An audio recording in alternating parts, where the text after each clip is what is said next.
अब जी सर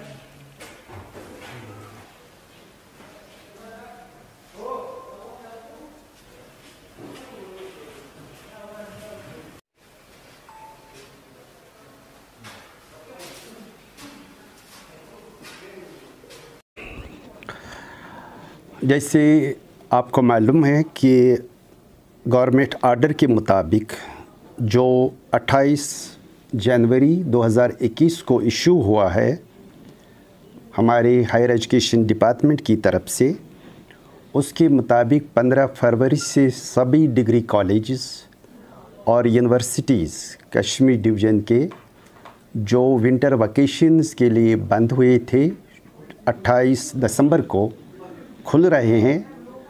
और इसके साथ साथ ये भी हिदायत है एडमिनिस्ट्रेटिव डिपार्टमेंट की तरफ से कि 15 फरवरी से ही तलबा के क्लास वर्क, तलबा की क्लासेस शुरू हो जाएंगे।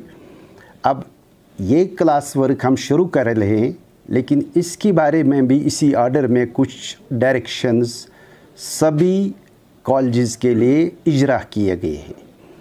तो डायरेक्शन ये है, फर्स्ट डायरेक्शन जो है कि जो भी SOP स्टैंडर्ड ऑपरेटिंग प्रोसीजर्स चाहे वो UGC ने इशू किए हैं वक्त पर या डिस्ट्रिक्ट डिज़ास्टर मैनेजमेंट अथॉरिटी ने, वो हमें फॉलो करने हैं। और क्लास वर्क जब हम शुरू कर ले इसमें भी यही ख्याल रखा जाए कि बच्चों के दरमियान 2 मीटर का कम से कम फ़ासला रखना पड़ेगा।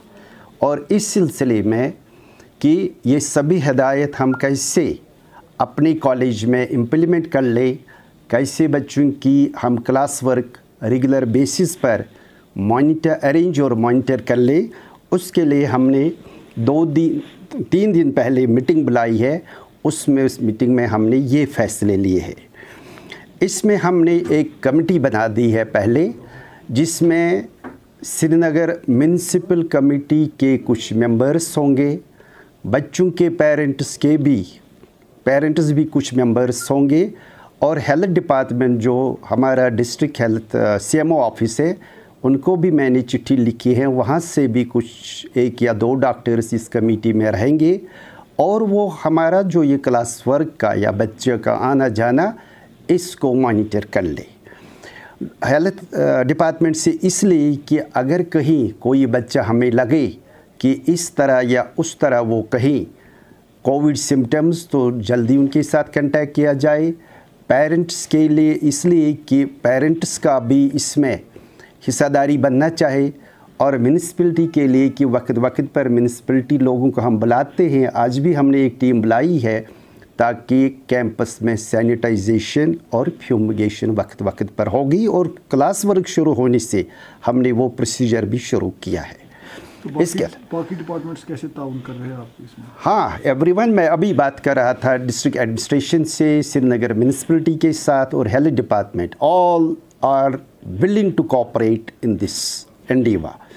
और इसके साथ साथ क्योंकि कॉलेज तो 50 दिन के बाद खुल रहा है, हमने पिछले 1 हफ्ते से कॉलेज की सफाई, बर्फ़ हटाने का काम, क्लासेस में डस्टिंग, सफाई, लेबॉर्ट्रीज़ में डस्टिंग और सफाई, और बाकी जो हमारे लाइब्रेरी है या और भी जो कमरे हैं जो बच्चों के पढ़ाई के काम आते हैं, उसमें भी हमने सफाई पूरी तरह से कंप्लीट कर ली है। जो रह गया था तो आज भी हमारे इसमें जो स्टाफ है, नॉन टीचिंग स्टाफ, वो लगा है काम में।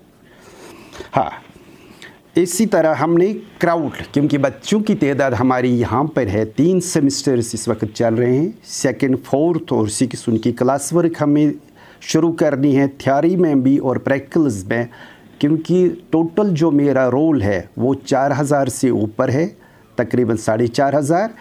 इतने बच्चे हम तो इस SOP के तहत एकोमोडेट नहीं कर सकते, इसलिए हमने आज ही नोटिस बच्चों के लिए इशू कर दी है। उसमें हमने 2nd, 4th और 6th सेमेस्टर के बच्चे जो है इनको हमने ऑड रोल नंबर्स और इवन रोल नंबर्स के मुताबिक तरतीब दी है। जो सेकंड सेमेस्टर है उनके जो ऑड रोल नंबर्स वाले बच्चे वो मंडे, वेडनेसडे और फ्राइडे को आया करेंगे। इसी तरह जो इवन रोल नंबर्स वाले उनके लिए हमने रखा ट्यूसडे, थर्सडे और सैटरडे। यही पैटर्न हमने रखा है फोर्थ सेमेस्टर और सिक्स्थ सेमेस्टर के लिए। इसके अलावा हमारे पास यहाँ पर पीजी ज्योग्राफी में बच्चे हैं, क्योंकि उनकी तादाद कम है, मुश्किल से 20 या 30। उनकी क्लास वर्क हम all working days of the week लेंगे। इसी तरह हमारा integrated 7th semester PG English जो है उसमें भी, क्योंकि उनका एग्ज़ाम शेड्यूल डिफरेंट होता है as compare to UG exams, इसलिए उनकी भी क्लास वर्क हम पूरे हफ्ते के लिए एंगेज कर लेंगे। तो बाकी हमने ये अपने तरीके से ये हिदायत भी इशू आज कर ली है कि हर एक के लिए, चाहे वो मेरा फैकल्टी मेंबर हो, नॉन टीचिंग स्टाफ मेंबर हो या स्टूडेंट्स, हर एक को फेस मास्क पहनना लाजमी करार दिया गया है। और किसी को, चाहे वो मेरा स्टाफ मेंबर हो, स्टूडेंट हो, नॉन टीचिंग स्टाफ मेंबर हो, उसको हम गेट के आगे कॉलेज में आने की इजाज़त नहीं देंगे।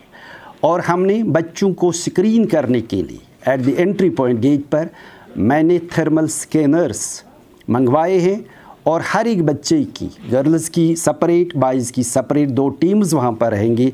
हर एक बच्चे की थर्मल स्कैनिंग होगी, और जिस बच्चे में टेम्परेचर या कुछ ऐसे सिम्टम्स देखे जाएंगे तो उन बच्चों को वापस घर रवाना किया जाएगा।